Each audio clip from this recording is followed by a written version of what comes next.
Bismillahirrahmanirrahim. Assalamualaikum warahmatullahi wabarakatuh. Waalaikumsalam warahmatullahi wabarakatuh. Alhamdulillahi rabbil alamin. Salatan wa salaman ala Rasulillah wa ala alihi wa sahbihi ajma'in. Asyhadu an la ilaha illallah wahdahu la syarikalah wa asyhadu anna Muhammadan abduhu wa rasuluhu alladzi la nabiyya ba'dah. Amsayna wa amsal mulku lillah walhamdulillahi la syarikalah la ilaha illa huwa wa ilaihin nusyur. أمسينا على فطرة الإسلام وعلى كلمة الإخلاص وعلى دين نبينا محمد صلى الله عليه وسلم وعلى ملة أبينا إبراهيم حنيفا مسلما وما كان من المشركين رب اشرح لي صدري ويسر لي أمري واحلل عقدة من لساني يفقهوا قولي اللهم انفعنا بما علمتنا وعلمنا ما ينفعنا وزدنا علما ربنا زدنا علما وارزقنا فهما. Bapak Ibu ikhwatal iman rahimakumullah. Alhamdulillah kita bersyukur pada Allah pada sore hari ini. Allah Subhanahu wa taala perkenankan kita untuk bertemu secara virtual melalui wasilah Zoom. Dan insya Allah sore hari ini kita akan melanjutkan tadabur kita terhadap surat-surat yang ada di juz ke-30 atau juz Amma. Ya, insya Allah sore hari ini kita akan masuk membahas surat Al-Lahab atau nama lainnya adalah surat Al-Masad. Jadi ada yang menyebutnya surat Al-Lahab, ada yang menyebutnya surat Al-Masad. Kalau anak-anak TPA biasanya menyebutnya surat Tabat. Surat Tabat. Surat Tabat. Karena diawali dengan kata Tabat. Ya. Ini surat yang pendek ya. Mudah-mudahan Allah Subhanahu wa taala memberkahi pertemuan kita sore hari ini. Yang ada di dalam perjalanan sambil menyimak, mudah-mudahan Allah Subhanahu wa taala mudahkan perjalanannya. Jadikan perjalanannya sebagai perjalanan kebaikan dan ketakwaan. Dilindungi dalam perjalanan dan sampai tujuan dengan selamat. Kemudian bagi yang menyimak di rumah, ya mudah-mudahan Allah Subhanahu wa taala memberkahi rumah-rumah kita ya dengan cahaya Al-Qur'an, menjadikan rumah kita menjadi rumah yang menenangkan, ya, rumah yang sakinah, mendatangkan ketenangan karena dibacakan Al-Qur'an di dalamnya. Baik, mari Bapak Ibu kita baca sama-sama surat Al-Lahab atau surat Al-Masad yang akan kita bahas sore hari ini. Silakan bagi yang berkenan dibuka mikrofonnya, kita akan baca sama-sama. Saya akan baca terlebih dahulu, nanti Bapak Ibu dapat mengikuti. A'udzu billahi minasy syaithanir rajim. Silakan. A'udzu A'udzu billahi billahi minasy minasyaitonir syaithanir rajim. rajim. Bismillahirrahmanirrahim. Silakan. Bismillahirrahmanirrahim. Bismillahirrahmanirrahim. Tabbat yada abi lahabi wa tab. Silakan. Tabbat yada Yada abi abi lahabin lahabi wa tab. wa tab. Ada qalqalah kubra di situ ya. Huruf qalqalahnya ba dan kemudian dihentikan dengan tasydid sehingga dia menjadi qalqalah yang besar, qalqalah kubra. Ma aghna anhu maluhu wa ma kasab. Silakan. Ma Ma aghna anhu maluhu wa ma maluhu kasab. wa ma kasab. Sayasla naran dhata lahab. Sayasla naron zata lahab. Wa mra'atuhu hammalatal hatab. wa mra'atuhu hammalatal hatab.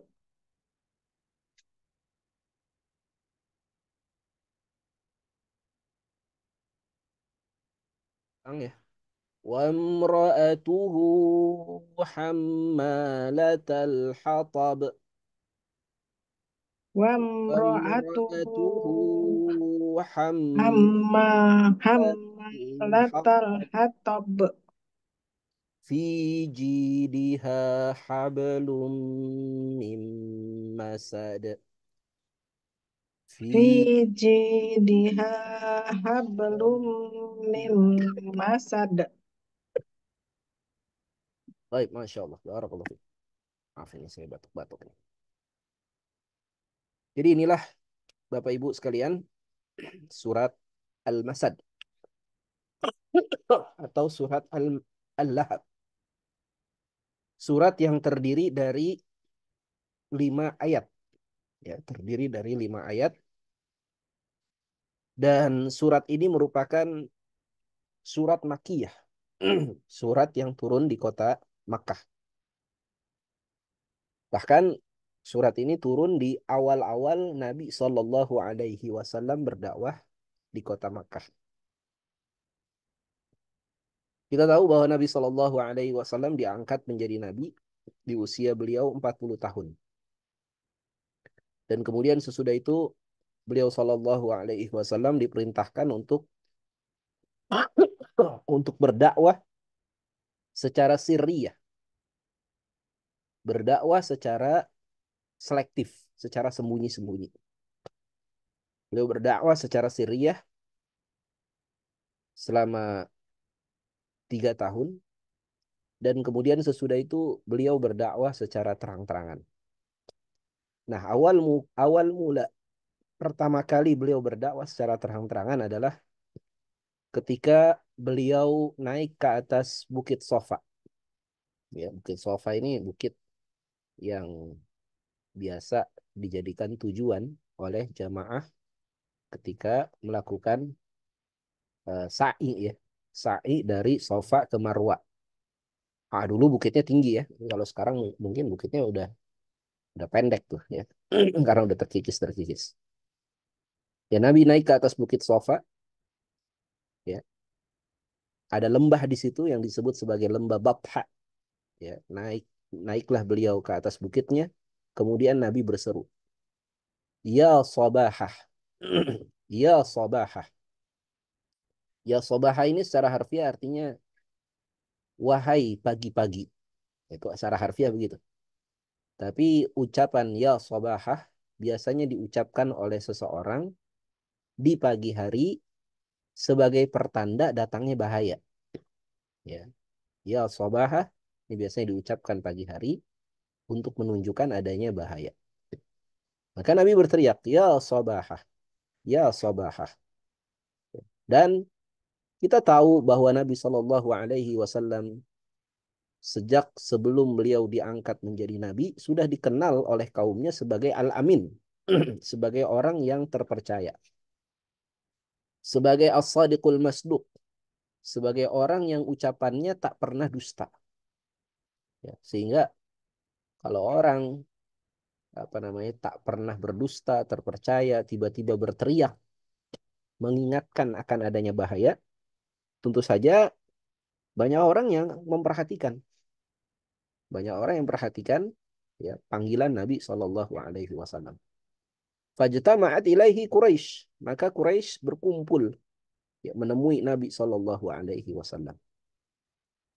Bahkan orang-orang yang tidak bisa datang akan mengutus anggota keluarganya atau pembantunya atau budaknya, pesuruhnya untuk datang mendengar apa yang ingin disampaikan oleh Nabi Shallallahu Alaihi Wasallam. Karena mereka percaya Muhammad ini bukan pendusta, ketika dia mengingatkan akan bahaya pasti memang ada sesuatu yang bahaya yang akan mengancam diri mereka. Ya. Berkumpullah orang-orang Quraisy ya di sekitar Bukit Sofa. Ya. Kemudian Nabi bersabda, "Ara'aitum in hadastukum annal aduwa musabihakum au mumsikum. Ara'aitum, bagaimana pendapat kalian? In hadastukum, apabila aku katakan kepada kalian, annal aduwa, bahwasanya ada musuh, musbihakau musbihak musbihakum au mumsikum, bahwasanya ada musuh yang akan menyerang di waktu pagi atau sore hari.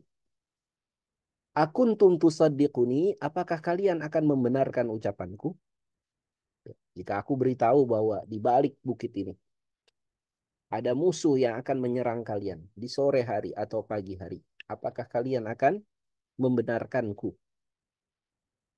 Qalu na'am. Maka orang-orang Quraisy berkata, iya. Qala, maka Nabi bersabda, fa inni nadhirul lakum. Maka sesungguhnya aku memberikan peringatan kepada kalian. Baina yaday adzabun syadid.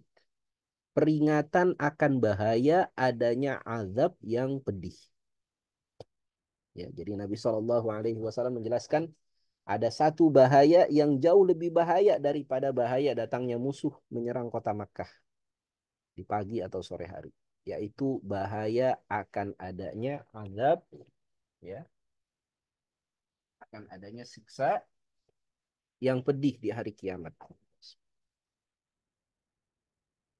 Dan orang-orang kafir Mekah, mereka menolak eksistensi adanya hari kiamat. Mereka menolak adanya kehidupan setelah kematian. Mereka beranggapan bahwa in hiya illa hayatuna dunya namutu wa nahya. Mereka beranggapan bahwa kehidupan itu ya kehidupan hari ini saja. Kita hidup di sini, kita mati di sini. Wa ma yuhlikuna illa dahar. Dan tidak ada yang membinasakan kita kecuali masa tua. Ya, kalau kita sudah sampai pada usia tua, renta, sudah apa namanya, sudah aus semua anggota-anggota tubuh kita, ya sebagaimana mesin gitu. Mesin sudah sampai pada usianya dia aus, seperti itu pula manusia. Itu dalam pikiran orang-orang Mekah ya, bahwa manusia itu ya yang membinasakan hanyalah usia tua. Dan sesudah itu tidak ada kehidupan lagi setelah kematian. Mereka tidak percaya adanya kehidupan setelah kematian. Makanya ketika Nabi SAW ya, sampaikan ada bahaya yang jauh lebih besar daripada bahaya adanya musuh yang datang ke kota Mekah, yaitu bahaya akan adanya azab yang pedih. Orang-orang Makkah yang kafir kemudian menolak ucapan Nabi SAW. Di antara yang menolak ucapan Nabi SAW itu adalah Abu Lahab. Abu Lahab yang menjadi tokoh utama yang dibicarakan di dalam surat Al-Lahab ini atau surat Al-Masad ini. Abu Lahab kemudian berkata, alihadza jama'tana. Wahai Muhammad, apakah untuk perkara ini kau kumpulkan kami?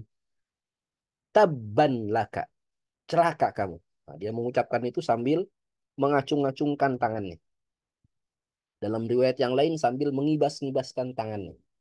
Tabban laka. Fa'anzalallahu ta'ala, maka Allah ta'ala menurunkan ayat Al-Quran, ya, karena tadi Abu Lahab ya mencela Nabi sambil mengibas-ngibaskan tangannya atau menjulurkan tangannya, maka Allah Subhanahu wa taala menurunkan ayat ya yang mencela Abu Lahab dan mencela tangannya. Tabbat yada abi lahabi watab. Tabbat, celakalah kedua tangannya Abu Lahab, watabba, dan sungguh dia akan celaka. Ila akhiril ayat, sampai akhir ayat dari surat Al-Lahab ini. Jadi surat Al-Lahab ini turun secara sekaligus langsung ya 5 ayat sampai selesai turun dalam waktu yang bersamaan. Nah, inilah sebab turunnya surat Al-Lahab tadi ya. Turunnya di awal-awal Nabi berdakwah di tahun keberapa tadi? Di tahun keempat atau tahun ketiga setelah kenabian. Nah, ikhwatal iman rahimakumullah, siapa sih sebetulnya Abu Lahab yang menjadi tokoh utama yang dibicarakan di dalam surat Al-Lahab ini? Abu Lahab nama aslinya adalah Abdul Uzza bin Abdil Muttalib. Ya. Abdul Uzza bin Abdul Muttalib. Dia adalah pamannya Nabi Sallallahu Alaihi Wasallam. Ayahanda Nabi namanya Abdullah bin Abdul Muttalib. Ya, Abdullah bin Abdul Muttalib. Jadi Abdul Muttalib ini punya istri 4 orang. Ya. Sedangkan Abu Lahab ini berbeda ibu dengan ayahnya Nabi Shallallahu Alaihi Wasallam. Jadi satu ayah tapi beda ibu. Ya. Kalau Abdullah dia satu ibu dengan Abu Talib. Nanti Abu Talib yang menjadi pengasuh Nabi Shallallahu Alaihi Wasallam. Kenapa dia yang ditunjuk menjadi pengasuh Nabi? Karena Abu Talib ini selain satu ayah dengan ayahnya Nabi, juga satu ibu dengan ayahnya Nabi. Sedangkan Abu Lahab tidak. Jadi nama aslinya adalah Abdul Uzza. Abdul Uzza kita tahu artinya adalah hambanya Al-Uzza. Al-Uzza itu nama salah satu berhala yang disembah oleh orang-orang Mekah. Jadi budaknya berhala Uzza. Itu namanya tuh. Dan tentu saja ini nama yang jelek gitu ya. Nama yang mengandung kesyirikan. Budaknya Uzza. Ya, karenanya kata para ulama, Allah Subhanahu wa taala tidak berkenan memanggil Abu Lahab dengan nama aslinya. Karena nama aslinya jelek. Budaknya berhala. Ya Allah tidak berkenan memanggil Abu Lahab dengan nama aslinya. Tidak dipanggil dengan Tabbat laka Abdul Uzza gitu. Enggak berkenan. Kenapa? Karena ini namanya jelek. Ya. Berbeda mungkin dengan Fir'aun ya. Fir'aun itu juga tokoh yang antagonis ya, tokoh yang buruk di dalam sejarah Islam. Tapi Fir'aun ini tidak mengandung kesyirikan di dalam namanya. Fir'aun ini gelar seorang penguasa. Ya, gelar raja ya di Mesir. Nama asli Fir'aun ya beda-beda tuh. Fir'aun macam-macam nama asli. Sedangkan Abdul Uzza ini nama orang yang jelek. Dan Allah tidak berkenan menyebut nama aslinya. Kenapa Abdul Uzza ini disebut sebagai Abu Lahab? Ya, dijelaskan wa inna ma summiya Aba Lahabin li isyraqi wajhihi. Dan sesungguhnya dia diberi julukan Abu Lahab li isyraqi wajhihi karena wajahnya itu bercahaya, kemerah-merahan. Ya. Jadi wajahnya itu kemerah-merahan. Ya, isyraq. Ya. Jadi kulitnya itu putih dan kemerah-merahan dan dia seorang lelaki yang tampan. Ya, jadi bagian dari keluarganya Nabi. Ya ayahnya Nabi itu tampan, kakeknya Nabi tampan. Nabi SAW juga tampan. Jadi Abu Lahab ini sosok yang secara fisik itu ya apa namanya memikat ya tampan. Ya, orang berkarisma dia. Ya, orang apabila melihat wajahnya ya akan merasakan karisma dari Abu Lahab ini. Ya. Nah, dia diberi nama Abu Lahab karena ketampanan wajahnya. Selain dia dipanggil sebagai Abu Lahab, dia juga punya panggilan kunyah. Panggilan kunyah ini adalah panggilan yang merujuk kepada nama anak laki-laki yang dia miliki. Biasanya begitu tuh. Kunyah itu merujuk nama anak laki-laki. Kunyahnya adalah Abu Utaibah. Karena dia memiliki anak laki-laki yang namanya Utaibah dan Utbah. Ada 2 anak laki-lakinya, Utbah dan Utaibah bin Abi Lahab. Yang Utbah dan Utaibah ini sebelum Nabi Shallallahu Alaihi Wasallam diangkat menjadi nabi, pernah menjadi menantunya Nabi Shallallahu Alaihi Wasallam. Jadi Utbah pernah menikah dengan Ruqayyah, sedangkan Utaibah pernah menikah dengan Ummu Kulthum binti Muhammad Shallallahu Alaihi Wasallam. Yang ketika Nabi Shallallahu Alaihi Wasallam kemudian menjadi nabi, beliau berdakwah. Abu Lahab ini marah dengan dakwahnya Nabi Shallallahu Alaihi Wasallam dan Abu Lahab ini kemudian perintahkan kepada anak-anaknya untuk menceraikan anak-anaknya Rasulullah Shallallahu Alaihi Wasallam. Maka Utbah dan Utaibah menceraikan istri-istri mereka. Dan ini membawa apa namanya? Membawa tekanan psikologis tertentu kepada Nabi Shallallahu Alaihi Wasallam. Tekanan psikologis yang sangat kuat kepada Nabi Shallallahu Alaihi Wasallam. Nabi bersedih ketika mengetahui bahwa istri-istrinya anak-anaknya ini menjadi janda ya karena diceraikan secara sepihak oleh suami-suami. Ya. Yang kita tahu nanti kemudian akhirnya Ruqayyah ini menikah dengan sahabat Utsman bin Affan radhiyallahu anhu. Ya, menikah dengan Utsman bin Affan. Ya, sampai kemudian nanti selesai perang Badar, ya, Ruqayyah kemudian sakit dan akhirnya wafat. Lalu Nabi Shallallahu Alaihi Wasallam menikahkan Ummu Kulthum juga kepada Utsman bin Affan. Jadi Utsman bin Affan ya nanti menjadi menantu Nabi dua kali, menikah dengan Ruqayyah dan menikah dengan Ummu Kulthum, sehingga Utsman itu diberi gelar Dzu Nurain, orang yang memiliki dua dua cahaya. Nah, Abu Lahab ini adalah salah satu dari 4 paman Nabi Shallallahu Alaihi Wasallam yang masih hidup saat Nabi berdakwah. Jadi pamannya Nabi ya itu ada 10 orang kalau saya nggak keliru, itu ada 10 orang. Sedangkan bibinya itu ada 6 ya bibi. Tentu saja ini berbeda ibu ya. Jadi ibunya ada 4 kan, tadi istrinya Abdul Muthalib itu ada 4. Jadi 16 orang ini dari berbeda-beda ibu. Nah, pamannya Nabi itu ada 10, maaf 9 ya, karena 10 itu termasuk dengan Abdullah. Jadi ada 9 orang pamannya Nabi. Dan ketika Nabi usia 40 tahun beliau berdakwah, pamannya Nabi itu yang tersisa masih hidup tinggal 4 orang. 4 orang ini adalah Abu Lahab, Abu Talib, Hamzah, dan Al-Abbas. Ya, Hamzah dan Al-Abbas. Dari 4 orang ini nanti 2 orang beriman kepada Nabi SAW. Sedangkan 2 orangnya kafir. 2 orang yang beriman adalah Hamzah dan Al-Abbas. Sedangkan 2 orang yang kafir adalah Abu Lahab dan Abu Talib. Ya.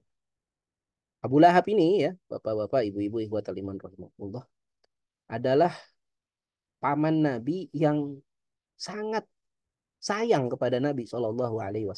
Sebelum Nabi diangkat menjadi Nabi. Beliau itu sangat perhatian kepada Muhammad sebelum menjadi Nabi. Di antara bentuk perhatiannya Abu Lahab adalah ketika Aminah, ya ibunya Nabi SAW melahirkan Muhammad, bayi Muhammad ketika itu, maka Abu Lahab ini sangat gembira dengan kelahiran Muhammad SAW. Dan bentuk kegembiraannya adalah dia menyembelih beberapa ekor unta dan mengadakan jamuan, hidangan, makan-makan, ya, merayakan ya kelahiran Nabi Muhammad SAW. Dan dia juga membebaskan budaknya yang bernama Thuwaibah. Ya, Thuwaibah al-Aslami dia bebaskan ya ketika Nabi Muhammad SAW lahir. Yang Thuwaibah ini sebelum dibebaskan diperintahkan dulu untuk menyusui Nabi Muhammad SAW ketika masih bayi ya. Jadi Thuwaibah ini juga termasuk ibu susuannya Nabi Muhammad SAW. Ya. Jadi ini orang yang sangat gembira dengan kelahiran Nabi Muhammad SAW. Ya, tapi kita tahu bahwa Abu Lahab, ya, sebagaimana Abu Talib, meskipun cinta kepada Nabi, meskipun gembira dengan kelahiran Nabi SAW, tapi akhir kehidupannya adalah keduanya masuk neraka. Kenapa? Karena tidak mau mengikuti ajaran Nabi Muhammad SAW. Jadi ini juga jadi pelajaran bagi kita. Bahwa gembira dengan kelahiran Nabi saja tidak cukup. Bahwa cinta kepada Nabi Muhammad SAW saja tidak cukup. Apa kurangnya itu? Gembiranya Abu Lahab dengan kelahiran Nabi Muhammad. Nggak kurang. Apa kurangnya cintanya Abu Talib kepada Muhammad SAW? Nah, Abu Talib itu sangat cinta kepada Nabi Muhammad. Ya, Abu Talib itu kan jadi pengganti ayahnya Nabi SAW. Ya, Nabi lahir dalam keadaan yatim, diasuh oleh ibunya. Kemudian ibunya wafat, maka Nabi diasuh oleh kakeknya. Ya, usia 6 tahun kakeknya wafat. Maka sejak usia 6 tahun sampai Nabi dewasa diasuh oleh Abu Talib. Abu Talib sudah seperti ayah kandungnya Nabi SAW. Nabi menikah, maka yang menjadi wali dari pihak Muhammad SAW itu adalah Abu Talib. Nabi diangkat menjadi Nabi berdakwah, maka Abu Talib berada di barisan terdepan membela dakwah Nabi SAW. Abu Talib sangat cinta kepada Nabi SAW. Tapi Abu Talib kita tahu akhir hidupnya adalah masuk neraka. Kata Nabi SAW, aku melihat Abu Talib itu fi dahdahi minan nar, di tepian dari neraka. Tumitnya masuk neraka, ya, tumitnya dibakar dengan api neraka, dan otaknya itu mendidih ketika tumitnya itu masuk ke dalam api neraka. Jadi cinta kepada Nabi nggak cukup, gembira dengan kelahiran Nabi tidak cukup.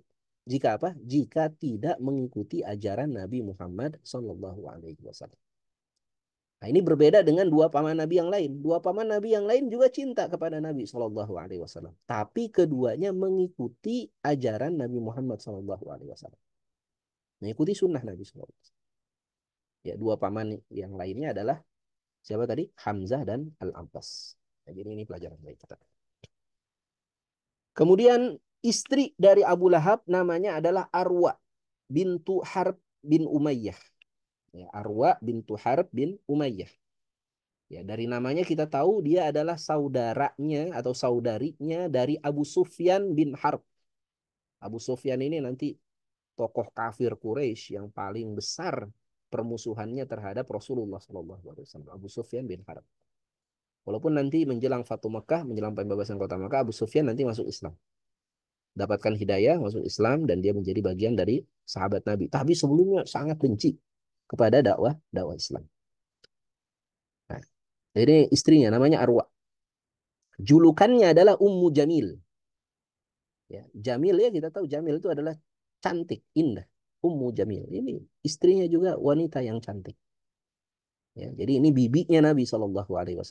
Ya, bibi Nabi, tapi bukan bibi kandung ya, bibi Nabi karena adalah istri dari pamannya Nabi SAW. Jadi inilah sosok Abu Lahab yang dibicarakan di dalam surat Al-Lahab. Ya. Ah, sebelum masuk pembahasan ayat per ayat, kita mau coba terjemahkan dulu ya surat Al-Lahab ini dan kita coba jelaskan secara i'rab. Karena di sini sebagian yang hadir adalah bapak-bapak, ibu-ibu yang juga ikut dalam kelas bahasa Arab ya. Nah, kita mau coba bahas apa namanya? Analisis bahasanya ya dari surat Al-Lahab ini. Nah, coba silakan dibuka mikrofonnya bagi yang berkenan kita bahas sama-sama ya. Nah, ayat pertama ini tabbat yada abi lahabi wa tab ya. Ayat pertama ini jumlah ismiyah atau jumlah fi'liyah Bapak Ibu? Ada yang tahu nggak? Fi'liyah. Iya. Jumlah fi'liyah ya. Jumlah fi'liyah adalah kalimat yang diawali oleh kata kerja. Nah, di dalam jumlah fi'liyah minimal ada dua unsur. Unsur pertama fi'il, kata kerja, dan unsur kedua adalah fa'ilnya, pelakunya. Ya. Nah, di dalam ayat ini, fi'ilnya mana Bapak Ibu? Hah? Fi'il amr. Tabbat. Tabat ini fi'il apa? Fi'il fi'il Ayo. tabbat. Tabat, kemudian nanti ada di belakangnya lagi. Watabba. Tabba. Tabbat. Oh, fi'il madi ya. Fi'il madi, Pak.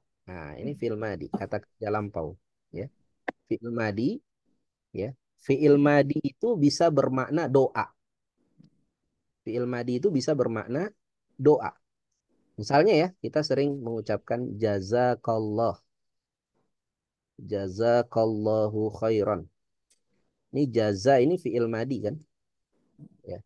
Semoga Allah membalasmu. Ya. Membalasmu Allah kepada kamu. Semoga Allah membalasmu. Ini fi'il madi. Fi'il madi bisa bermakna doa. Nah, ini sama. Tabat di sini fi'il madi bermakna doa. Ya, bermakna doa.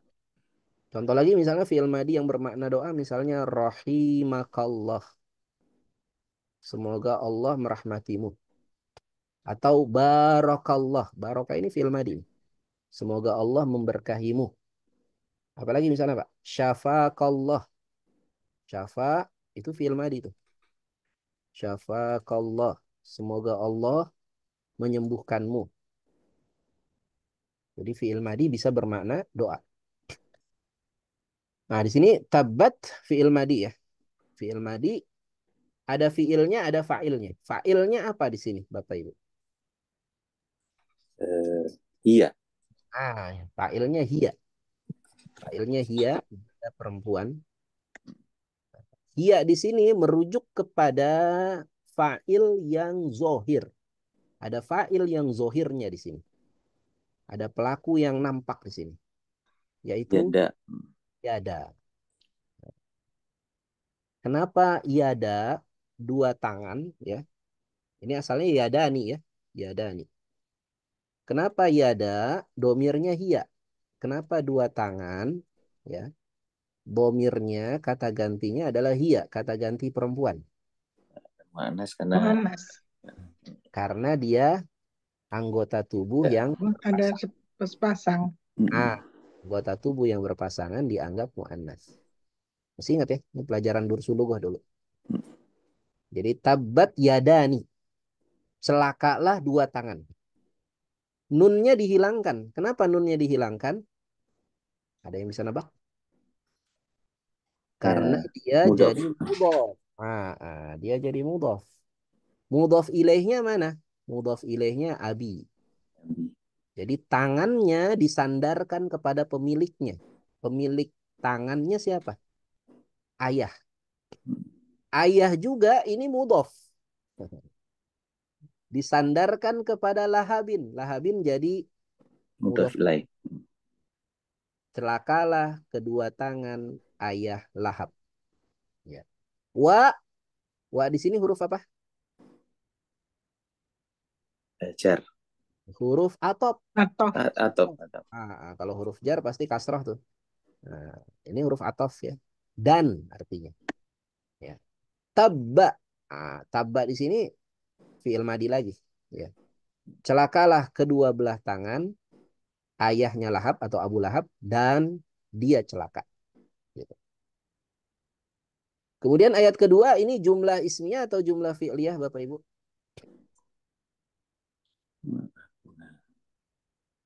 Fi'liyah. Jumlah fi'liyah ya. Ma di depannya huruf. Harfun nafyi.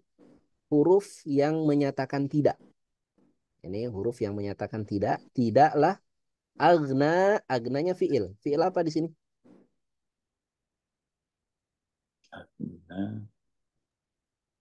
Mudori. Mudori. Bukan. Bukan. Sorry. Ini wazannya af'ala. Oh. Af'ala. 4 huruf ya. Af'ala. Fi'il madi. Mazid. Agna. Agnaya asalnya agnaya ya. Tapi apa namanya? Fathah di akhirnya ini fathah muqaddarah. Karena ini huruf illah. Huruf cacat. Ya, jadi tidaklah agna memberikan kekayaan. Agna ini satu akar kata dengan ghani. Kita tahu ghani. Ghani itu kaya ya. Agna memberikan kekayaan. Tidaklah memberikan kekayaan. Tidaklah mencukupkan. Anhu. An ini apa? Huruf jar ya. Huruf jar. Kemudian hu jadi isim majrurnya. Tidaklah mencukupkan anhu darinya maluhu. Malu di sini jadi apa nih? Kedudukannya. Coba. Statusnya apa malu nih? Marfu, mansub, majrur. Buruk mawati. Marfu. Marfu ya. Nah, harokat akhirnya dhammah. Ya, tanda rofanya dhammah.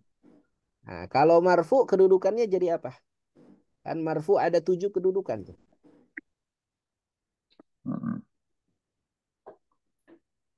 Kedudukannya jadi apa? Ada yang tahu? Mutadai. Bukan dong. Kan tadi ada fiil. Ini jumlah fi'liyah. Oh iya. Ini fiilnya berarti kita cari fa'ilnya. Iya, pelaku. Tidaklah menguntungkan hartanya.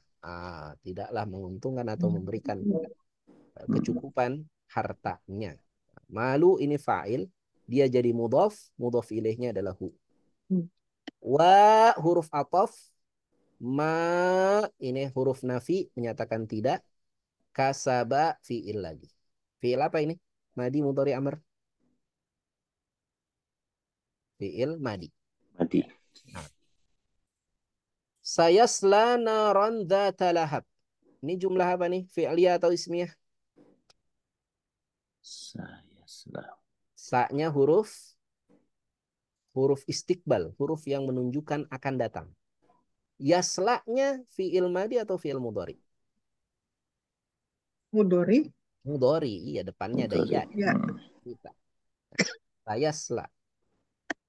Dia akan masuk. Yasla. Naron. Naron jadi apa? Kedudukannya. Naron marfu mansub majrur. Mansub. Mansub. Mansub kedudukannya ada 5. Nah, naron apa nih? Ma'ful bih. Maf'ul bi. Dia akan masuk neraka. Neraka jadi objek yang dia masukin. Nah, kemudian ada sifat dari neraka itu. Zata. Ini jadi naat ya. Jadi sifatnya. Naat.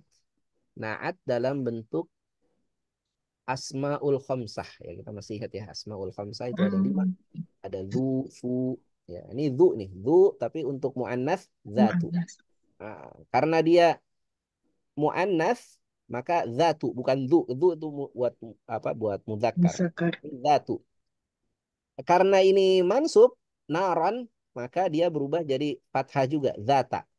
Nah, ini sifat kan? Sifat harus mengikuti harokat dari Naat man'ut ya, Ustaz. ini naatnya. Ini man'utnya. Hmm. Kemudian dia juga berkedudukan sebagai mudhaf. Ya. Mudhaf Hmm. ilaihnya adalah lahabin. Nah, apa ini? Lahabin mudhaf ilaih majrur. Ayat 4. Wamra'atuhu hammalatal hatab. Jumlah ismiyah atau jumlah fi'liyah Bapak Ibu? Wamro'atuhu fi'liyah. Hmm? Depannya imro'atu. Imro'atu isim atau fi'il? Itu Isim. artinya Isim. Nah, imro'at. Nah, Oh, imro'atu. isim ismiyah. Ya. Wamra'atuhu. Ya. Dan Hmm. perempuannya atau Oh istrinya. ya. Jadi ini mubtada'nya. Kemudian hammalatal hatabi. Nah, di sini dia jadi khobarnya. Ya. Wamra'atu hammalata ini khobarnya. Ya. Kemudian al-hatabi di sini jadi mudhaf ilaih. Ya. Fi jidiha hablum mim masad. Jumlah ismiyah, jumlah fi'liyah.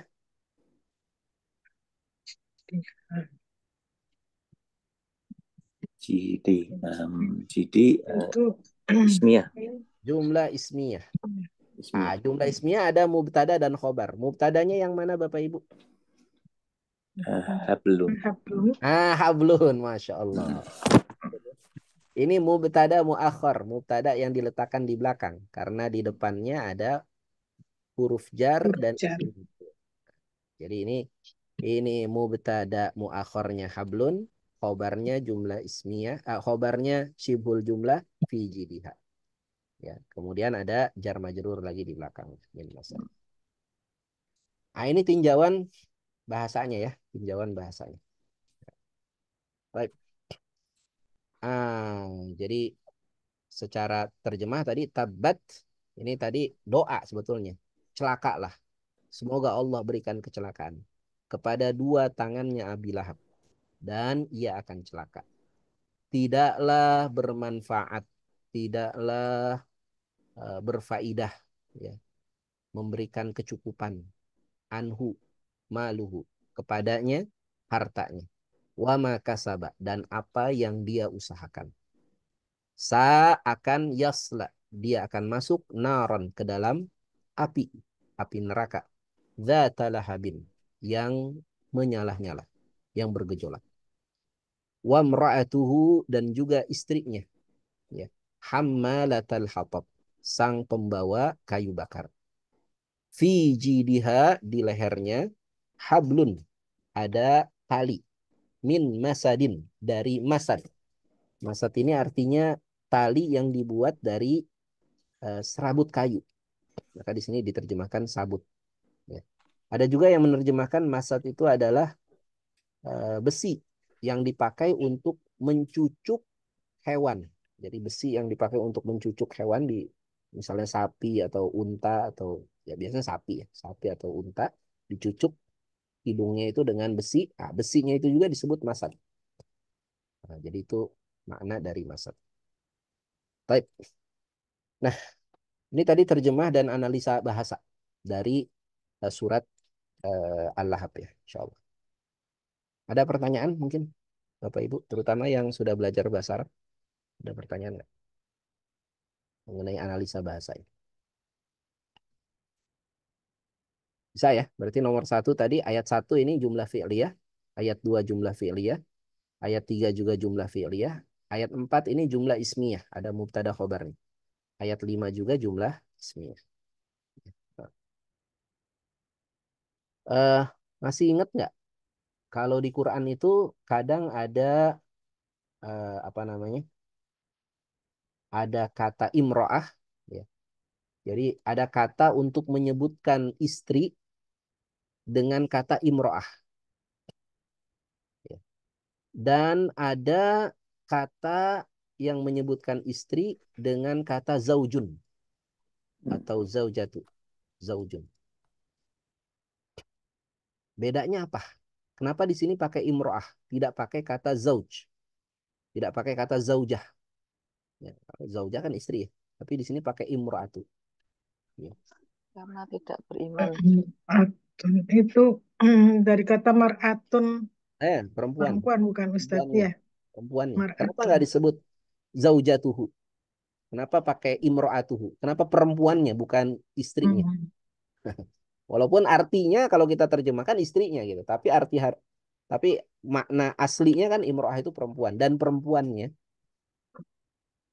Tadi udah ada yang mau jawab tuh, Ya, Bu. karena tidak beriman. Nah, karena Istrinya, istrinya tidak beriman, ya suaminya nggak beriman juga. suaminya nggak beriman juga. Jadi gini, kalau dua-duanya tidak beriman, maka biasanya pakai kata imro'ah. Atau kalau salah satunya tidak beriman, juga pakai kata imro'ah. Ya. Misalnya Imro'atanuh. Imro'atanuh itu istrinya Nabi Nuh. Disebutnya Imro'atanuh. Perempuannya Nuh. Kenapa? Karena Tidak Nabi beriman. Nuhnya beriman, istrinya nggak beriman. Imro'atalut. Ya. Nabi Lutnya beriman, istrinya nggak beriman. Imro'atu Fir'aun. Imro'atu Fir'aun itu istrinya beriman, tapi suaminya nggak beriman. Maka juga disebut Imro'ah. Jadi Imro'ah itu biasanya kalau apa namanya Salah satunya nggak salah beriman. satunya nggak beriman atau dua-duanya nggak beriman, Hmm. maka tidak dianggap sebagai zauj, tidak dianggap sebagai pasangan hidup. Ya temen aja, temen hidup. Apa maksudnya? Ya perempuannya, apa laki-lakinya, perempuannya. Jadi pernikahannya itu tidak dianggap sebagai pernikahan yang membawa kebahagiaan, membawa kesakralan, karena tidak dilandasi dengan iman. Nah, itu biasanya begitu. Tapi kalau dua-duanya beriman, nah itu pakai kata zauj itu dalam Quran. Atau bahkan juga dalam hadis ya. Ya. Misalnya di Quran itu ayat-ayat mengenai istri-istrinya para nabi ya. Ya ayuhan nabiyyu kul di azwajika wa banatika. Ya, wahai nabi, katakanlah kepada istri-istrimu. Itu pakai kata zauj, tidak pakai kata imro'ah. Katakan kepada istri-istrimu. Ya, atau anak-anak perempuan. Yudnina alaihinna min jalabibihinna. Supaya mereka menjulurkan jilbab-jilbab mereka. Nah, itu pakai kata zauj. Ya, karena beriman. Sama-sama beriman. Baik, itu tinjauan bahasa ya. Kita lanjut, kita masuk ke ayat pertama dari surat Al-Lahab. A'udzubillahi minasyaitonirrajim. Allah Ta'ala berfirman, Tabbat yada abi lahabi wa tab. Ya, tabbat yada abi lahabin. Ay khasirat wa khabat. Ya, ini adalah doa. Semoga Allah merugikan dan mengecewakan. Wa dhalla amaluhu. Dan semoga Allah membuat sia-sia semua perbuatannya. Wa sa'yuhu. Dan semua usahanya. Ya, jadi kalimat pertamanya ini adalah doa. Semoga Allah merugikan, mengecewakan, menyia-nyiakan amal perbuatan dari Abu Lahab. Watabba. Kalimat keduanya adalah khobar, keterangan, ya, bahwa memang sudah sia-sia. Ya, jadi kalau tadi kalimat pertamanya doa, kalimat keduanya adalah keterangan bahwa memang sudah sia-sia. Watabba. Dan sungguh memang dia telah celaka. Telah nyata kerugiannya. Telah nyata kebinasaannya. Ya. Jadi Allah Subhanahu wa Ta'ala sudah tegaskan bahwa Abu Lahab ini orang yang rugi. Semua usahanya di dunia dalam menghalang-halangi dakwah Nabi Shallallahu Alaihi Wasallam itu tidak akan berhasil. Ya. Apa sih sebetulnya usahanya Abu Lahab itu untuk menghalang-halangi dakwah Nabi Shallallahu Alaihi Wasallam? Disebutkan ya dalam banyak riwayat. Misalnya di sini riwayat Abdullah bin Mas'ud radhiyallahu anhu, ya, bahwa Abu Lahab itu apabila Nabi Shallallahu Alaihi Wasallam, ya, berdakwah, ya, apabila Nabi Shallallahu Alaihi Wasallam berdakwah, oh ini bukan ini hadisnya, ada hadis yang lain juga dari Abdullah bin Mas'ud bahwa kalau Nabi Shallallahu Alaihi Wasallam berdakwah, beliau berdakwah menemui kabilah-kabilah yang datang ke kota Makkah untuk melaksanakan ibadah haji. Kan kota Makkah ini kota metropolitan gitu ya. Semua orang dari berbagai suku di Jazirah Arab datang melaksanakan ibadah haji. Sehingga ramai, ya, orang-orang datang melaksanakan ibadah haji. Dan Nabi kemudian akan dakwah kepada para jamaah haji itu. Mengajak mereka kembali kepada agamanya Nabi Ibrahim. Kembali kepada agamanya Nabi Ismail. Kembali kepada agama Tauhid. Yaitu agama Islam. Menyembahnya kepada Allah semata. Ya, Nabi mengajak, ayo kita sembah hanya pada Allah. Jangan sembah lagi berhala. Jangan sembah lagi apa namanya, khayalan-khayalan yang dibuat oleh nenek moyang kita. Ya. Ketika Nabi berdakwah seperti itu, nanti Abu Lahab akan berdiri di belakang Nabi. Ya, dan Abu Lahab berkata, jangan percaya laki-laki ini. Laki-laki ini mengajak kalian untuk meninggalkan tradisi nenek moyang. Ini laki-laki sobi. Sobi itu julukan untuk orang yang melanggar tradisi. Itu. Ini laki-laki sobi. Ya, jangan ikuti dia. Ini laki-laki yang mengajak kepada bid'ah, kepada kesesatan. Jangan ikuti dia. Itu Abu Lahab akan berdiri di belakang Nabi. Maka orang-orang nanti akan bertanya, ini siapa di belakangnya Muhammad ini? Ini Muhammad ngajak kita kembali kepada agama tauhid, di belakangnya ada orang yang yang menyangkal semua ucapan Muhammad. Ya. Maka orang akan berkata, yang di belakang Muhammad ini pamannya, paman kandungnya, namanya Abu Lahab. Maka orang-orang akan berkata, ya, kalau pamannya saja nggak percaya dengan ponakannya, bagaimana lagi kami? Udahlah, kita nggak usah percaya sama ucapannya Muhammad. Nah, itu usahanya Abu Lahab itu dalam menghalang-halangi dakwah Nabi Shallallahu Alaihi Wasallam. Ya. Dan Allah Ta'ala menyebutkan, ya, semua usahanya itu tabba. Semua usahanya itu rugi, binasa, sia-sia. Nggak ada manfaatnya. Ya. Kalau ada manfaatnya tuh usahanya Abu Lahab, pastilah Islam nggak akan berkembang. Ya. Seluruh penjuru dunia sampai hari ini tuh nggak akan berkembang. Tapi ternyata nggak ada. Nggak ada keberhasilannya usahanya Abu Lahab dalam menghalang-halangi dakwah Islam.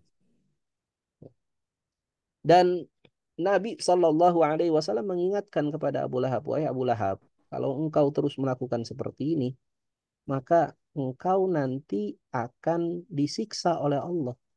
Kehidupanmu nanti dalam kehidupan berikutnya menjadi kehidupan yang celaka. Ya, maka Abu Lahab dengan jumawanya, ya, karena dia punya harta banyak, dia punya anak laki-laki, ya, maka dia berkata, ya, fa inni aftadi nafsi yaumal qiyamah minal adabi bimali wa waladi.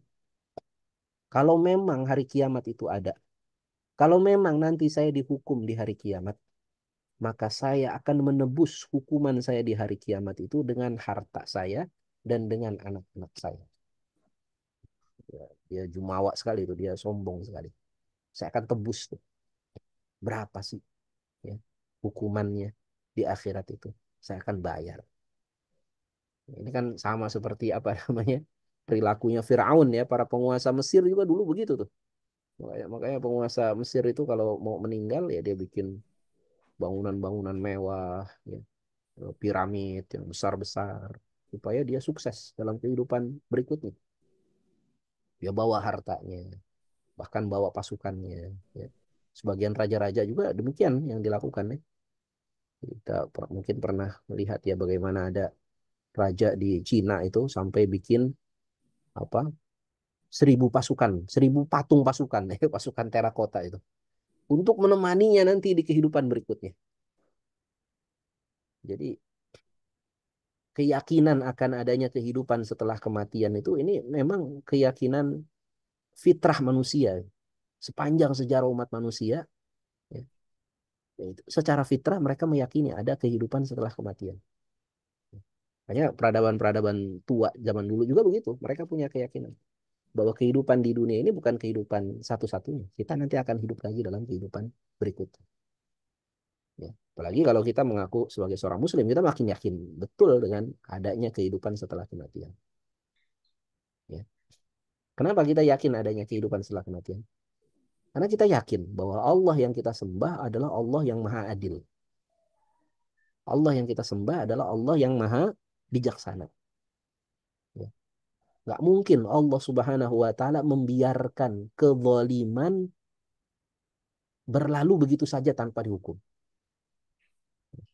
Nggak mungkin. Allah membiarkan orang yang melakukan kezaliman bebas tanpa hukuman.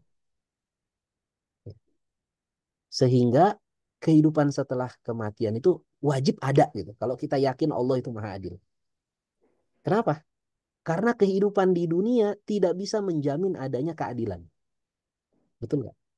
Ya, betul. Kehidupan di dunia kan nggak bisa menjamin adanya keadilan. Betapa banyak orang yang tidak bersalah dihukum di dunia ini.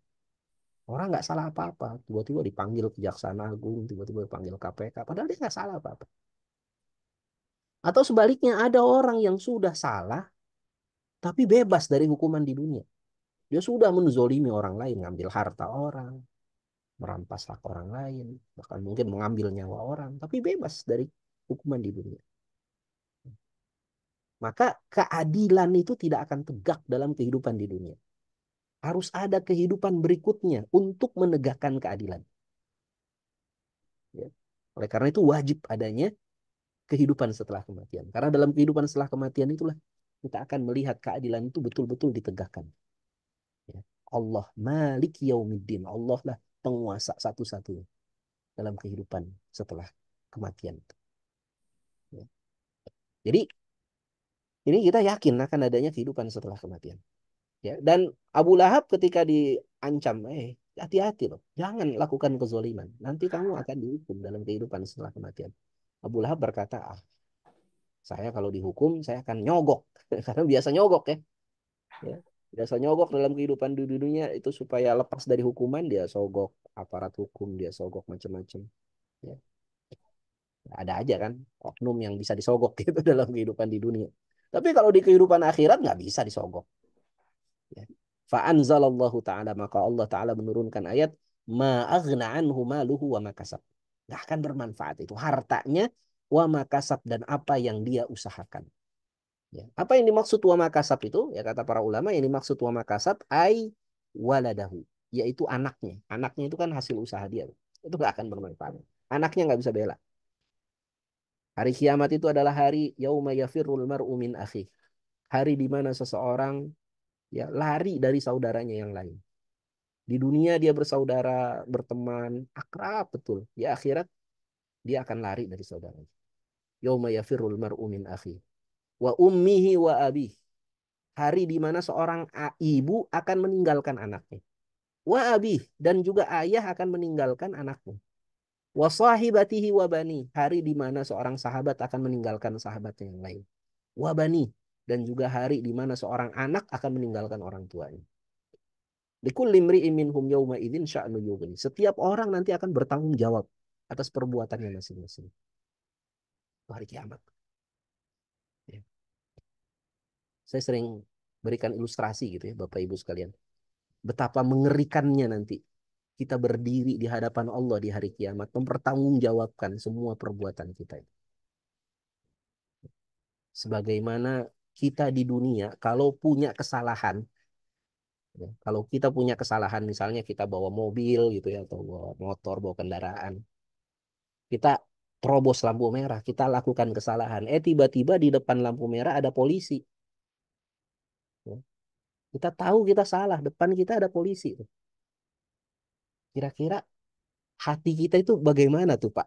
Kalau kita tahu kita lakukan kesalahan, depan kita ada polisi. Oh pasti gelisah itu. Waduh, polisi. Ya, pasti berdebar-debar tuh hati. Apalagi ingat, aduh dompet ketinggalan, nggak bawa SIM, nggak bawa STNK. Kita tahu kita melakukan kesalahan, depan kita ada penegak hukum, maka hati kita akan gemetar. Apalagi itu baru polisi di dunia.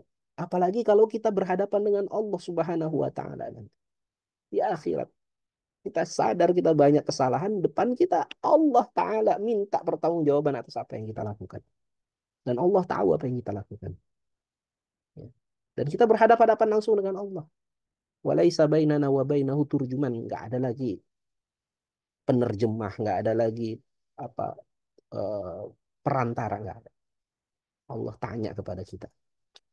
Tanya mengenai hal apa? Ya, kalau dalam hadis disebutkan oleh Nabi SAW, ya, la yazalu qadama 'abdin yaumal qiyamati hatta an yus'ala, tidak akan pernah bergeser nanti kedua belah kaki seorang hamba di hari kiamat sampai ditanya apa?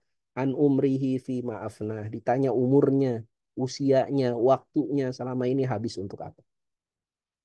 Kemudian ditanya, ya, wa an ilmihi fi ma fa'alah, ditanya mengenai ilmunya, sudah belum diamalkan ilmunya. Kemudian ditanya apa lagi? Wa an malihi, ditanya hartanya. Kalau umur ditanya habis untuk apa? Ilmu ditanya sudah digunakan atau belum? Sudah diamalkan atau belum? Tapi kalau harta ditanya dua kali, Pak.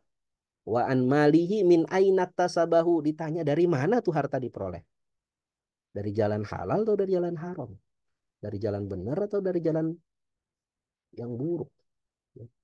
Ditanya harta dari mana diperoleh.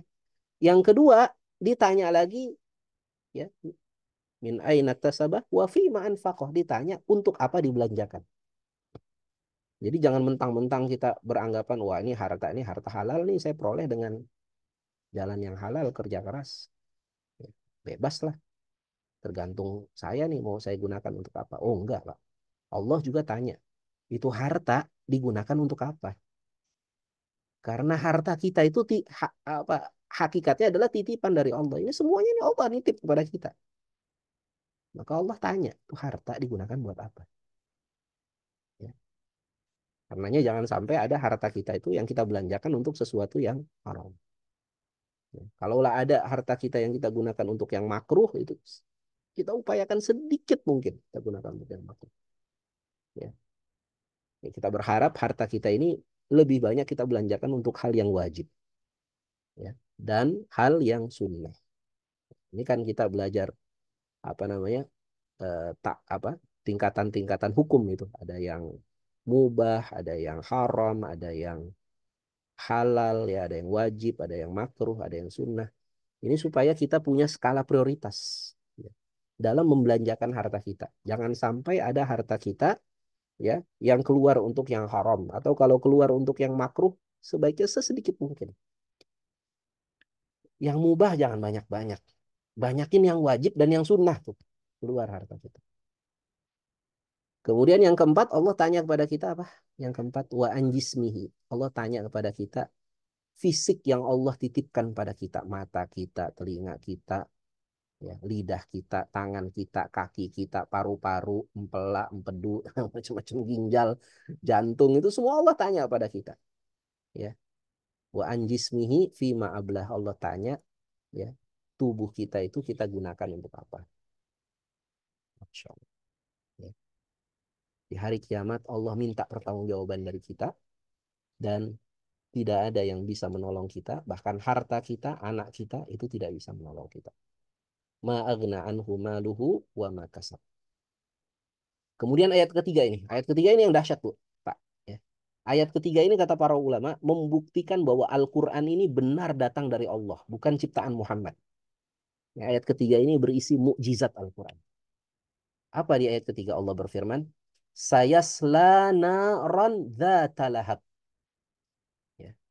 Ini ayat yang membuktikan bahwa Al-Quran ini datang dari Allah, bukan buatan manusia. Di ayat ketiga Allah berfirman menegaskan sungguh dia akan masuk neraka. Yang neraka itu dzata lahab. Neraka itu ya apinya berbunga menyala dengan hebat dan sangat membakar. Ya, jadi lahab itu maknanya adalah syararin walahibin wa ikhraqin syadidin. Ya. Jadi di ayat ketiga ini Allah Ta'ala sudah menegaskan bahwa Abu Lahab itu akan mati dalam keadaan kafir. Ya, akan mati dalam keadaan kafir. Dan dia akan masuk neraka. Sudah ditegaskan oleh Allah. Ini ayat ini sekali lagi turunnya kapan tadi? Turunnya tahun ketiga setelah kenabian. Abu Lahab sendiri nanti mati tahun kedua setelah Nabi hijrah. Jadi ada jarak sekitar Nabi hijrah itu kan tahun ke-13 ya. Ini tahun ketiga, berarti 10 tambah 2.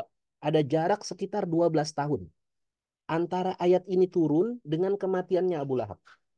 Ada jarak selama 12 tahun, Allah tegaskan Abu Lahab akan mati kafir masuk neraka dengan kematiannya Abu Lahab. 12 tahun itu ada jaraknya. Ya. Padahal kan bisa saja ya, Abu Lahab itu tiba-tiba masuk Islam gitu. Bisa nggak? Bisa. Abu Lahab tiba-tiba masuk Islam. Kalau tiba-tiba Abu Lahab masuk Islam, berarti Quran ini keliru. Karena Quran sudah menegaskan Abu Lahab mati dalam keadaan kafir masuk neraka. Ya. Tapi ternyata enggak, Pak. Selama 12 tahun Abu Lahab tuh nggak masuk Islam. Atau pura-pura masuk Islam lah. Misalnya ya Abu Lahab tahu, ini Muhammad nih sudah stempel saya masuk neraka nih karena saya nggak ikut ajaran ajaran dia. Udah dah, saya pura-pura aja deh. Supaya orang nanti akan mencela Muhammad. Oh tuh, kitab sucinya salah tuh. Ternyata Abu Lahab masuk Islam. Tapi enggak. Terpikir untuk pura-pura masuk Islam aja enggak tuh Abu Lahab. Selama 12 tahun. Ya. Jadi sekali lagi ini membuktikan bahwa Al-Quran ini datang dari siapa? Dari Allah yang tahu masa depan bahwa Abu Lahab akan mati dalam keadaan kafir. Ya. Abu Lahab mati dalam keadaan kafir. Nggak akan mungkin dia masuk Islam. Nggak akan mungkin dia pura-pura masuk Islam. Itu nggak akan mungkin. Ya. Kalau buatan manusia mungkin nggak seperti itu. Nggak mungkin. Bisa nggak kita pastikan? Misalnya ada Fulan gitu. Ada misalnya siapa ya? Tokoh kafir. Misalnya siapa? Joe Biden gitu. Kita pastikan Joe Biden itu mati pasti nggak akan masuk Islam. Bisa nggak kita pasti? Nggak bisa, Pak. Dari mana kita tahu nasib seseorang? Bisa jadi tiba-tiba dia syahadat. Gitu. Tapi lihat ini, Quran menegaskan bahwa Abu Lahab mati dalam keadaan kafir. Nggak akan masuk Islam. Dan itu ada jarak tadi 12 tahun. Gitu.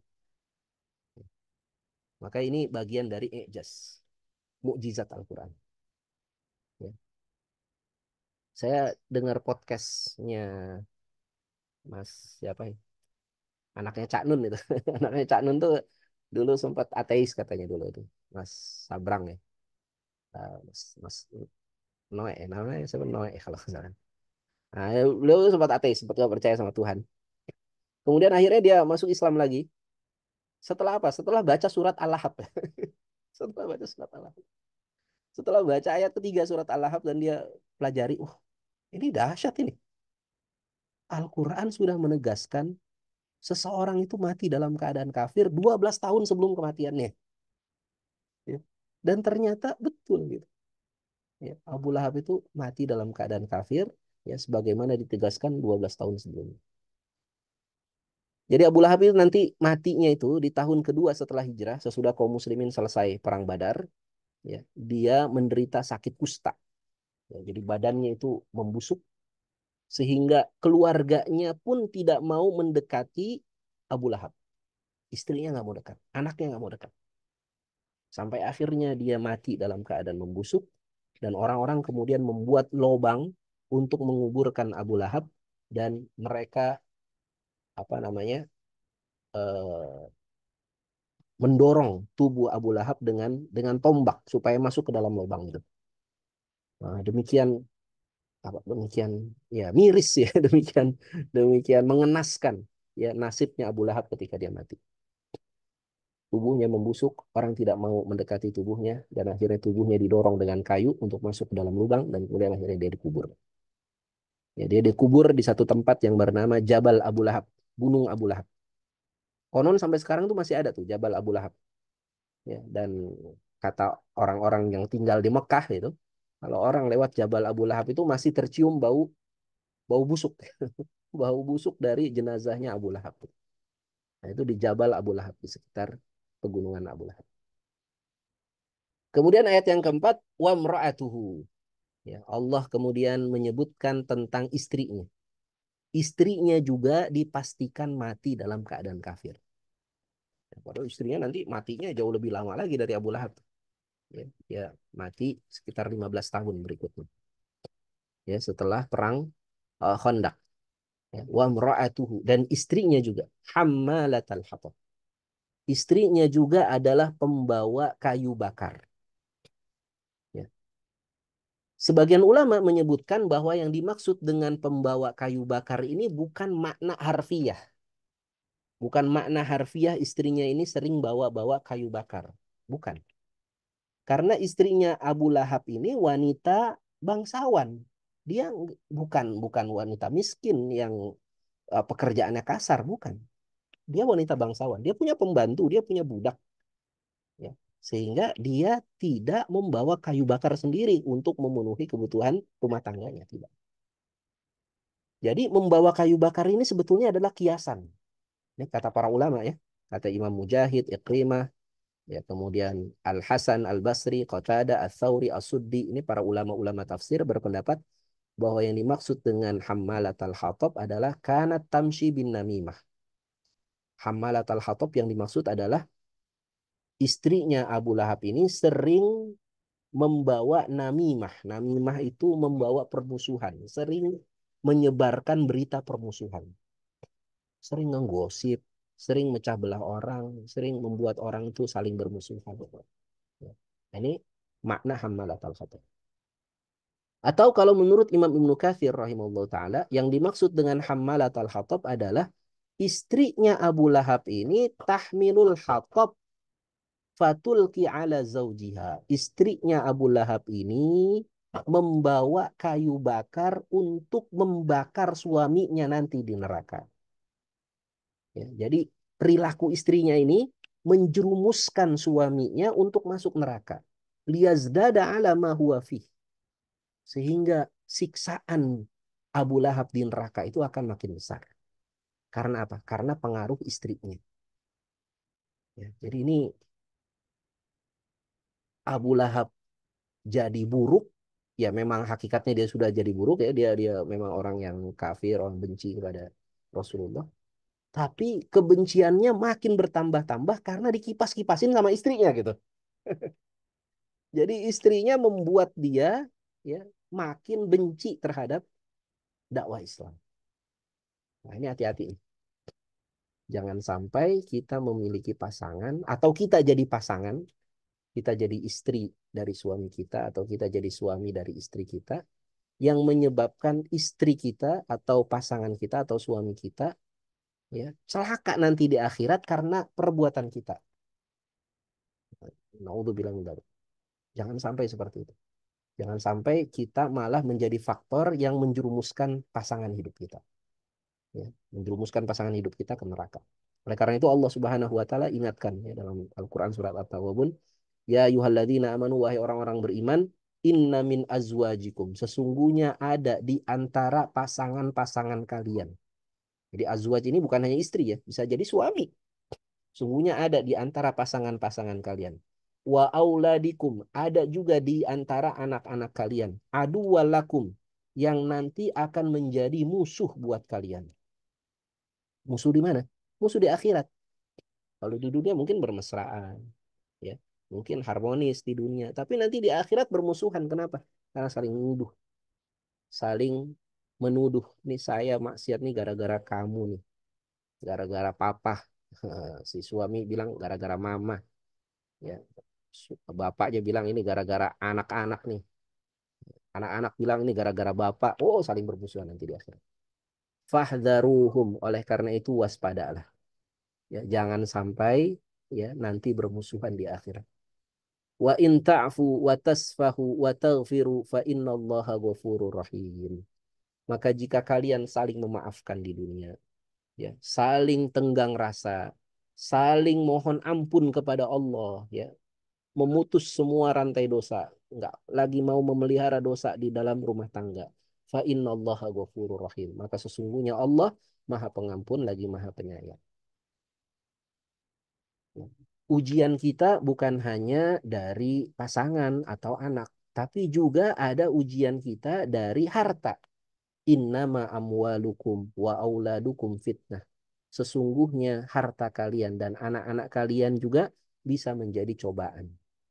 Ya.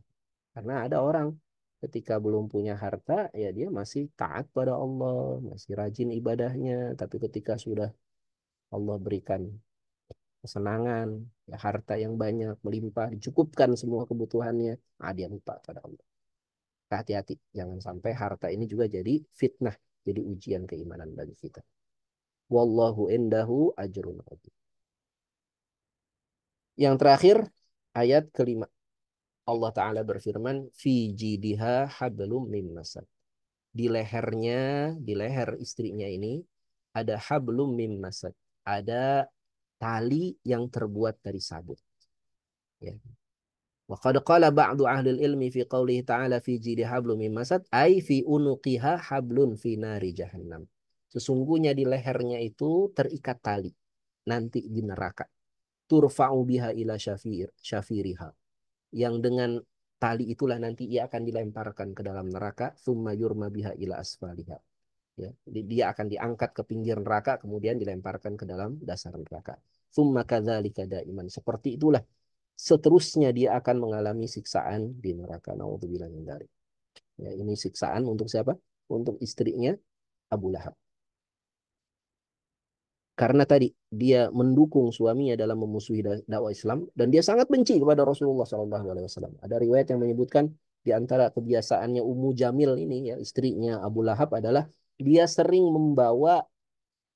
duri, membawa duri dan duri ini ditebarkan di depan rumah Rasulullah SAW. Supaya Rasulullah kalau jalan kakinya berdarah disebabkan duri yang disebarkan oleh istrinya Abu Lahab ini. Ya, dia menjelek-jelekan Nabi SAW. Ya, dia mendukung suaminya dalam menghalangi dakwah Islam. Maka ini suami istri yang saling mendukung dalam kebatilan, ya kedua-duanya dipastikan oleh Allah Ta'ala mati dalam keadaan kafir dan kedua-duanya masuk ke dalam neraka. Jadi ini sekali lagi merupakan bagian dari i'jazul Quran. Semoga Allah Subhanahu wa taala melindungi kita ya dari perilaku-perilaku yang buruk, ya, dari perbuatan-perbuatan yang dapat memberatkan kita nanti di hari kiamat. Semoga Allah Subhanahu wa taala menjadikan istri kita, suami kita, pasangan hidup kita, anak-anak kita, ya, sebagai istri, pasangan, anak-anak, suami, ya, yang mendukung kita, ya, di dalam kebaikan. Ya, menjadi istri surgawi, menjadi suami surgawi, menjadi keluarga surgawi. Istri, suami, anak-anak, keluarga yang menghantarkan kita ke dalam surga. Kita berkumpul di dunia bersama-sama. Semoga Allah Subhanahu wa taala juga kumpulkan kita di akhirat, di surga juga bersama-sama. Demikian wallahu a'lam bissawab. Itu mungkin yang bisa saya sampaikan. Jika ada yang mau ditanyakan atau ditambahkan, saya persilahkan. Iya Pak Ustadz, Alhamdulillah. Saya Pak galau, tapi sekaligus senang mendengar kisah Al-Lahab ini Pak Ustadz. Mungkin sebelum saya tanya, mungkin ada teman-teman yang mau bertanya, silakan. Oke, belum ada ya. Kalau gitu izin Pak Ustadz saya yang nanya ya. Silakan, Pak. Nah, jadi Al-Quran ini kan terbit Allah tuliskan tersimpan di Lauhul Mahfuz sejak awal dunia ini baru terbentuk ya, belum terbentuk ya Ustadz ya. Betul. Nah, kemudian surat Al-Lahab kan demikian juga ya Pak Ustadz ya. Betul. Tentunya sudah tertulis dan tidak ada, apakah maksudnya gini, apakah ada apa istilahnya ya, semacam penulisan menyusul atau gimana gitu Pak Ustadz. Mohon maaf ini pertanyaannya, saya berlindung kepada Allah dari pikiran-pikiran yang merusak diri saya sendiri.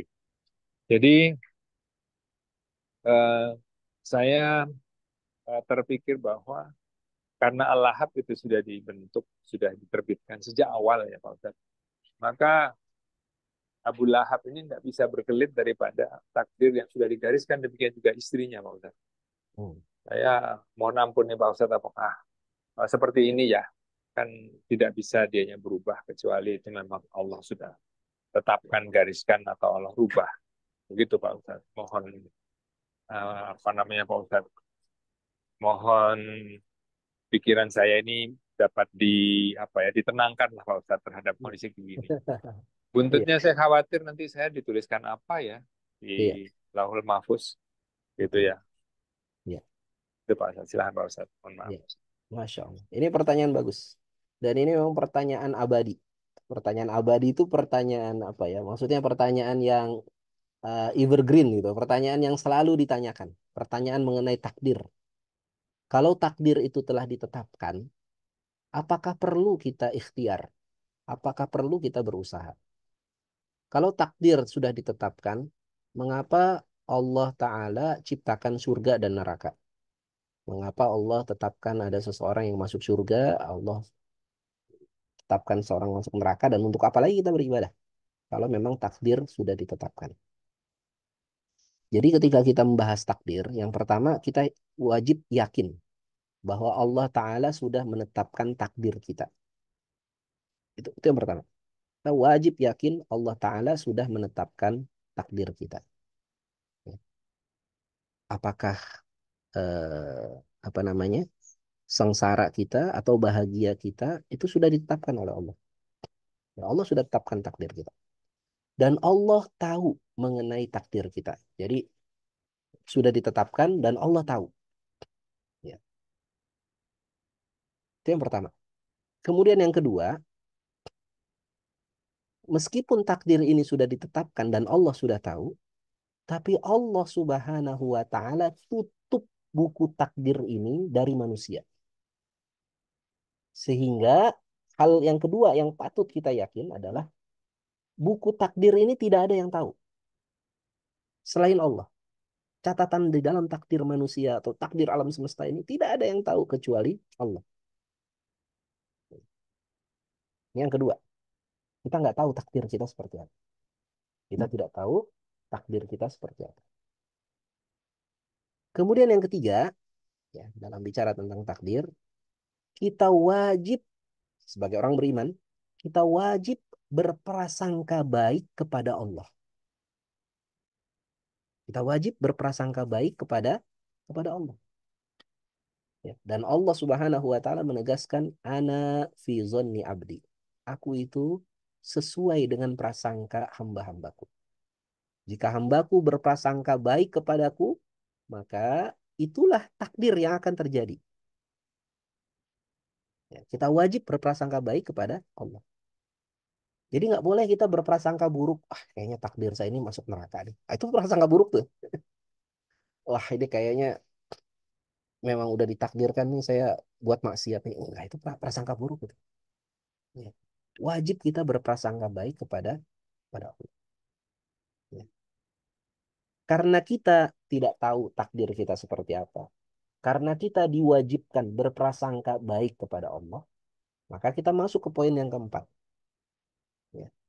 Untuk itulah kita diuji oleh Allah dengan berusaha, berikhtiar, menjemput takdir terbaik kita. Kita diuji oleh Allah. Mau nggak kita berusaha menjemput takdir terbaik kita? Itu ujiannya bagi kita. Ya. Karena meskipun misalnya kita tidak mau ya, maka takdir itu akan menghampiri kita. Takdir itu akan menghampiri kita. Kita nggak mau berusaha. Takdir itu akan menghampiri kita. Kita nggak mau berusaha baik gitu ya, takdir itu akan menghampiri kita. Misal ya, misalnya sering dijadikan contoh. Misal ada orang korupsi 1 miliar. Padahal dalam catatan takdir, dia itu memang sudah ditakdirkan punya harta 1 miliar tahun itu. Tapi dia tidak bersabar menunggu takdir itu. Dia korupsi 1 miliar. Dan 1 miliar itu dia dapatkan. Dan dia bebas dari hukuman. 1 miliar itu dia nikmati. Dia tidak sadar bahwa sesungguhnya 1 miliar di tahun itu memang sudah ditetapkan takdir bagi dia. Hanya saja dia nggak sabar untuk mendapatkannya, dia ambil dengan jalan yang haram. Padahal kalau dia bersabar, dia bisa dapatkan 1 miliar itu dengan jalan yang halal. Karena 1 miliar itu sudah Allah takdirkan untuknya. Ada orang yang beranggapan ini 1 miliar ini sudah Allah takdirkan bagi saya. Maka akhirnya dia korupsi. Dia ambil jalan haram untuk ambil 1 miliar itu. Padahal 1 miliar itu tidak Allah takdirkan untuknya. Akhirnya apa? Meskipun dia dapat, ternyata 1 miliar itu lepas lagi dari tangannya. Karena itu belum ditakdirkan atau tidak ditakdirkan untuknya. Ya, jadi dia berusaha atau tidak berusaha, dia berusaha mengambil jalan yang halal atau dia tidak berusaha mengambil jalan yang halal, takdir itu akan tetap datang menemuinya. Yang dinilai oleh kita adalah cara kita menjemput takdir itu. Apakah dengan jalan yang halal atau dengan jalan yang haram. Nah, seperti itu Pak. Takdir itu ya, hendaknya kita pahami. Jadi yang pertama, Pak, takdir itu sudah ditetapkan. Allah Ya. sudah tahu takdir kita. Hmm. Yang kedua, meskipun takdir sudah ditetapkan, yang tahu adalah Allah. Allah Ta'ala menutup buku takdir ini dari makhluk. Nggak ada yang tahu buku takdir ini. Nggak ada yang tahu. Bahkan malaikat juga nggak tahu. Nggak ada yang tahu buku takdir. Ya. Kemudian yang ketiga, kita wajib berprasangka baik. Bahwa takdir kita adalah takdir yang baik. Jadi nggak boleh kita berprasangka, oh kita pasti masuk neraka, kita pasti nggak bisa. Gitu. Nggak boleh. Kita wajib berprasangka baik. Ini bagian dari adab kita, akhlak kita kepada Allah. Kita wajib berprasangka baik kepada Allah, bahwa Allah menakdirkan kepada kita hal yang baik-baik. Kemudian yang keempat, wajib bagi kita ikhtiar untuk menjemput takdir terbaik tadi. Dengan cara yang baik juga. Ya nggak boleh dengan cara yang haram. Ya. Jadi kita wajib prasangka baik. Ah, insya Allah saya akan jadi orang sukses. Saya akan jadi orang kaya. Saya akan jadi orang kaya yang dermawan. Kita wajib berprasangka baik seperti itu. Tapi kita tempuh jalan untuk mencapai itu dengan jalan yang halal, dengan jalan yang baik. Nah, itulah yang jadi ujian bagi kita. Sekarang kasus Abu Lahab. Kasus Abu Lahab ini di luar kebiasaan. Allah Ta'ala sudah bukakan sedikit dari rahasia takdirnya kepada Rasulullah Sallallahu Alaihi Wasallam. 12 tahun sebelum Abu Lahab wafat, Allah Ta'ala sudah bukakan bahwa Abu Lahab ini mati dalam keadaan sengsara. Tapi pertanyaannya, apakah ketika Abu Lahab mengucapkan tabban laka ya Muhammad, celaka engkau wahai Muhammad, ketika Abu Lahab menentang dakwah Nabi Muhammad SAW pertama kali sebelum turunnya surat Al-Lahab ini, Abu Lahab sudah tahu bahwa dia ditakdirkan akan celaka? Kan nggak tahu ya. Abu Lahab nggak tahu. Ya. Dia baru tahu itu sesudah diturunkan ayat-ayat Al-Quran ini. Dan belum tentu juga Abu Lahab ini yakin. Dan kasus seperti Abu Lahab ini nggak banyak, Pak. Yang dibukakan rahasia takdirnya oleh Allah dibukakan. Oh, nanti masa depannya seperti ini, seperti itu. Itu nggak banyak. Ya, karenanya ya nanti kita akan kalau kita bahas dalam Sirah Nabawiyah ya. Karenanya ada orang-orang yang secara khusus Rasulullah SAW pernah laknat, pernah doakan keburukan, laknat secara khusus namanya disebut satu persatu itu oleh Rasulullah sebelum perang Badar. Itu hanya ada 6 orang yang disebut namanya, didoakan laknat oleh Rasulullah SAW. Yang kata para ulama, 6 orang ini adalah 6 orang yang Rasulullah SAW sudah diberitahu oleh Allah bahwa 6 orang ini pasti mati dalam keadaan kafir, nggak mungkin beriman. Sedangkan kita bukan Rasul, bukan Nabi. Kita nggak tahu perkara yang gaib. Kita dilarang melaknat orang kafir dengan menyebut namanya. Karena kita tidak tahu bagaimana akhir kehidupan orang kafir tersebut. Ya, jadi sebenci-bencinya kita dengan Netanyahu misalnya ya, atau sebenci-bencinya kita dengan siapa ya penjahat-penjahat perang itu yang masih hidup ya, nggak boleh kita melaknat namanya. Nggak boleh kita pastikan bahwa Netanyahu pasti masuk neraka. Nggak boleh. Karena belum tentu. Kita nggak tahu takdirnya seperti apa. Bisa jadi dia masuk Islam, bisa jadi dia taubat. Ya dulu ada sahabat Nabi yang sangat benci pada Islam, tiba-tiba dapat hidayah tuh. Khalid bin Walid dapat hidayah, Umar bin Khattab dapat hidayah. Ya. Jadi pintu takdir itu ditutup sehingga kita nggak boleh ya memastikan akhir hidup seseorang itu kecuali datang informasi gaib kepada kita. Ya. Termasuk ya bukan hanya kepada orang lain, termasuk pada diri kita sendiri. Kita nggak boleh pastikan bahwa kita ini begini, kita ini begini. Nggak boleh kita pastikan. Kita wajib berprasangka baik. Allah takdirkan takdir yang baik kepada kita. Begitu Pak ya. Wallahu a'lam bishawab. Ya, iya Pak Ustadz. Ya, moga-moga kebaikan selalu melingkupi kita ya Pak Ustadz ya. Ya, terus saja kita berprasangka Dalam pada Allah, ya husnudzan pada Allah. Ya. ya Pak Terus Ustadz. kita berusaha dengan cara-cara yang baik menjemput takdir yang kita yakini Allah sediakan yang baik untuk kita. Ya Pak Ustadz. Ya, dengan kita hadir di majelis ilmu ini sudah bukti ya bahwa Allah menakdirkan hal-hal yang baik buat kita. Ya kan? Iya. Karena janji Nabi SAW, man salaka tariqan yaltamisu fihi ilman sahalallahu lahu tariqan ilal jannah. Barang siapa yang menempuh satu perjalanan yang dengannya dia dapat ilmu, maka Allah akan permudah jalannya menuju surga. Rasul udah janji itu. Orang yang rajin nuntut ilmu, Allah mudahkan jalannya ke surga. Dan nggak mungkin Rasulullah itu ingkar janji. Ya Pak Ustadz. Mungkin. Ya. Dengan kita hadir, punya semangat untuk datang ke majelis ilmu, itu sudah ya sudah bagian dari tanda-tanda kebaikan untuk kita. Iya, baik Pak Ustadz. Insyaallah Pak Ustadz, terima kasih ini pencerahannya.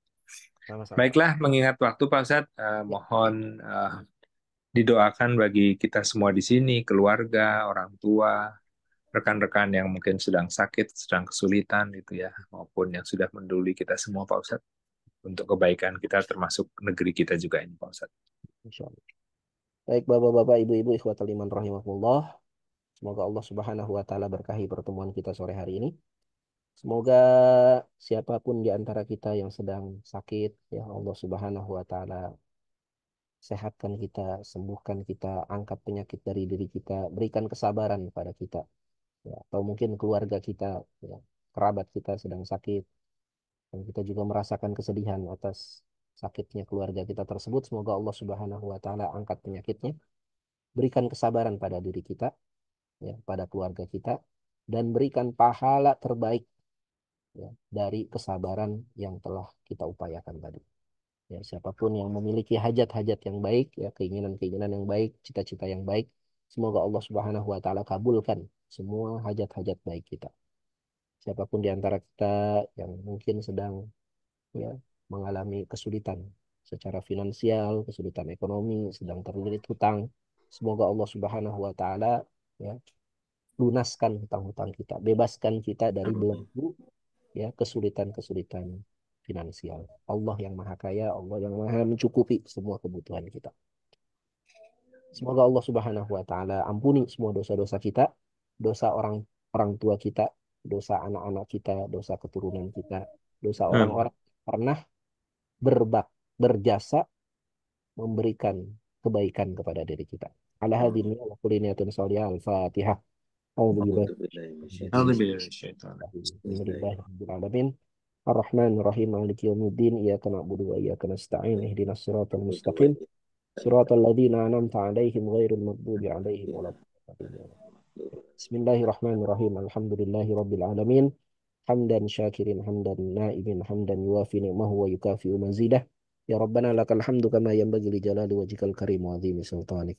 Allahumma ighfir lana wa liwalidayna warhamhum kama rabbawna shighara. Ya Allah, ampunilah dosa kami ya Allah, dosa kedua orang tua kami ya Allah, Amin.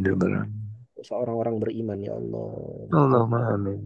Ampunilah dosa kedua orang tua kami. Sayangilah mereka sebagaimana mereka menyayangi kami ketika kami masih kecil, ya Allah. Allahumma amin. Rabbana wali azwajina wa dzurriyyatina. Rabbana hab lana min azwajina wa dzurriyyatina qurrata a'yun waj'alna lil muttaqina imama. Ya Allah, anugerahkan kepada kami anak-anak keturunan kami, ya Allah, keluarga kami yang menjadi penyejuk mata kami, ya Allah. Waj'alna lil muttaqina imama. Jadikan kami sebagai pemimpin bagi orang-orang yang bertakwa, ya Allah. Amin. Rabbana waj'alna muqimas shalah wa min dzurriyyatina. Ya Allah, jadikan kami kaum yang mampu menegakkan salat, ya Allah, dan juga anak kami, ya Allah. Allahumma amin. La tuzigh qulubana ba'da idh hadaitana wa hab lana min ladunka rahmah innaka antal wahhab. Ya Allah, jangan kau palingkan hati kami setelah kau berikan hidayah pada kami, ya Allah. Allahumma ya muqallibal qulub tsabbit qulubana ala dinik. Allahumma ya musarrifal qulub sarrif qulubana ala ta'atik. Ya Allah yang maha pembolak-balik hati, tetapkan hati kami dalam agamamu, ya Allah. Ya Allah, ubah hati kami, condongkan hati kami untuk senantiasa taat padamu, ya Allah. Arinal haqqa haqqa warzuqna tiba'ah wa arinal batila batila warzuqna ijtinabah. Ya Allah, ya Tuhan kami, tunjukkan pada kami yang benar itu benar adanya, ya Allah. Berikan kemampuan pada kami untuk mengikuti kebenaran itu, ya Allah. Pada kami yang batil itu batil adanya, ya Allah. Dan berikan kemampuan kepada kami untuk menghindari menjauh dari kebatilan itu, ya Allah.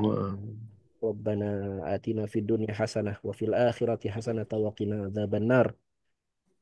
Rabbana atina fid dunya hasanah wa fil akhirati hasanah wa qina adzabannar. Amin. Hadza baladan amina warzuq ahlahu minas samarat. Ya Allah, berikanlah kepada penduduk negeri ini, ya Allah, keamanan, ketentraman, kenyamanan. Amin. Berikanlah pada penduduk negeri ini rezeki dari berbagai macam arah, ya Allah. Hasanah fil akhirati hasanatu wa qina adzabannar. Subhana rabbika rabbil izzati amma yasifun wa salamun alal mursalin walhamdulillahi rabbil alamin. Amin ya rabbal alamin. Qul hadza astaghfirullah li wa lakum innahu was-samiul alim walhamdulillahi rabbil alamin. Wal afu minkum, mohon maaf apabila ada kekurangan. Saya tutup dengan baca kafaratul majlis. Subhanakallahumma wa bihamdika. Assalamualaikum warahmatullahi wabarakatuh. Waalaikumsalam warahmatullahi wabarakatuh. Jazakallah khairan Ustaz. Ya, terima kasih teman-teman semua sudah berkenan hadir menemani kita semua. Alhamdulillahirabbil alamin.